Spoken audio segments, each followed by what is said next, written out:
கொண்டாட்டம், உணர்வுகளின் வெளிப்பாடு. ஆட்டிசம் குழந்தைகளின் கனவுகளுக்கு மேடை அமைக்கும் ஒரு அழகான பயணம்.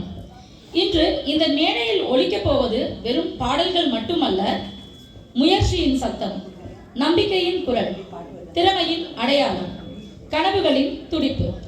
வார்த்தைகள் தோற்கும் இடத்தில் இசை பேசும் என்ற எண்ணத்தை நிஜமாக்கும் இந்த மேடையில் ஒவ்வொரு குழந்தையும் ஒரு நட்சத்திரம்தான். இதயங்களை திறந்து வைத்துக் கொள்ளுங்கள், ஏனெனில் இன்று நாம் பார்க்க போவது ஒரு நிகழ்ச்சி அல்ல, ஒரு குரலின் வரலாறு. உங்கள் கைத்தட்டல்கள் கொஞ்சம் அதிகமாகவே கேட்கட்டும். Once again, welcoming you all to the Legacy of Voices.